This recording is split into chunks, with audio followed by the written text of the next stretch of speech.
Okay, so this is the book we are going to be reading. In class, we talked about chapters being little ways of the author, the writer, putting the things that happen together in parts. So we are starting with chapter 1, the cyclone. Dorothy lived in the midst of the great Kansas prairies with Uncle Henry, who was a farmer, and Aunt Em, who was the farmer's wife.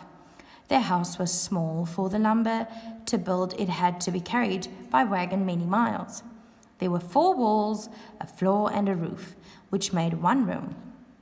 And this room contained a rusty-looking cooking stove, a cupboard for the dishes, a table, 3 or 4 chairs, and the beds. Uncle Henry and Aunt Em had a big bed in one corner, and Dorothy a little bed in another corner.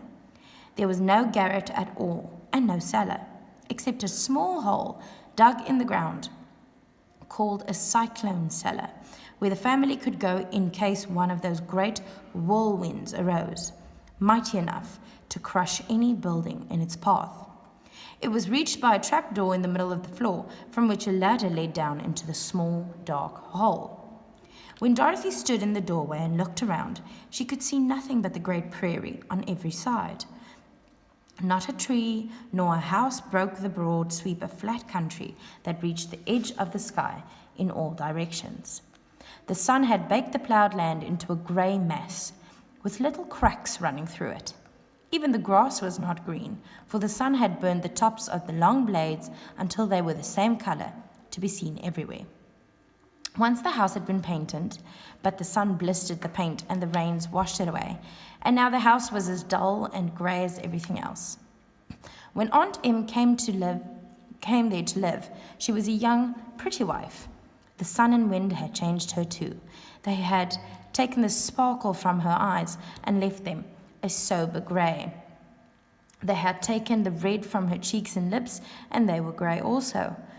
She was thin and gaunt, and never smiled now. When Dorothy, who was an orphan, first came to her, Aunt Emma had been so startled by the child's laughter that she would scream and press her hand upon her heart whenever Dorothy's merry voice reached her ears. And she still looked at the little girl with wonder that she could find anything to laugh at. Uncle Henry never laughed. He worked hard from morning till night and did not know what joy was. He was grey also, from his long beard to his rough boots, and he looked stern and solemn and rarely spoke. It was Toto that made Dorothy laugh and saved her from growing as grey as her other surroundings. Toto was not grey. He was a little black dog with long silky hair and small black eyes that twinkled merrily on either side of his funny wee nose. Toto played all day long, and Dorothy played with him and loved him dearly. Today, however, they were not playing. Uncle Henry sat upon the doorstep and looked anxiously at the sky, which was even greyer than usual. Dorothy stood in the door with Toto in her arms and looked at the sky too. Aunt Em was washing the dishes. From the far north, they heard a low wail of the wind, and Uncle Henry and Dorothy could see where the long grass bowed in waves before the coming storm. There now came a sharp whistling in the air from the south, and as they turned their eyes that way, they saw ripples in the grass coming from that direction also. Suddenly, Uncle Henry stood up. "There's a cyclone coming, Em," he called to his wife. "I'll go look after the stock." Then he ran towards the sheds where the cows and horses were kept. Aunt Em dropped her work and came to the door. One glance told her of the danger close at hand. "Quick, Dorothy!" she screamed.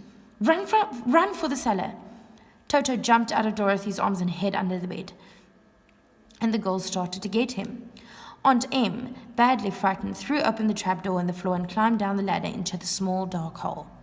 Dorothy caught Toto at last and started to follow her aunt. When she was halfway across the room, there came a shriek from the wind, and the house shook so hard that she lost her footing and sat down suddenly upon the floor. A strange thing then happened. The house whirled around 2 or 3 times and rose slowly through the air. Dorothy felt as if she were going up in a balloon. The north and south winds met where the house stood and made it the exact center of the cyclone. In the middle of a cyclone, the air is generally still, but the great pressure of the wind on every side of the house raised it up higher and higher until it was at the very top of the cyclone. And there it remained and was carried miles and miles away, as easily as you could carry a feather. It was very dark, and the wind howled horribly around her, but Dorothy found she was riding quite easily. After the first few whirls round, and one other time when the house tipped badly, she felt as if she were being rocked gently, like a baby in a cradle. Toto did not like it. He ran about the room, now here, now there, barking loudly, but Dorothy sat quite still on the floor and waited to see what would happen.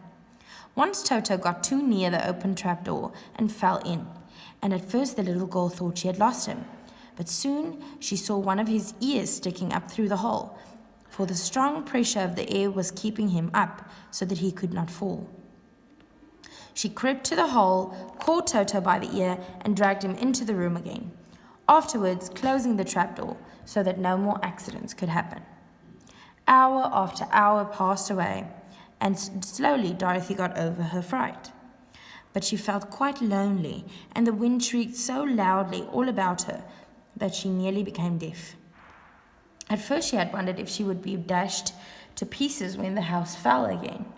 But as the hours passed and nothing terrible happened, she stopped worrying and resolved to wait calmly and see what the future would bring. At last she crawled over the swaying floor to her bed and lay down upon it, and Toto followed and lay down beside her.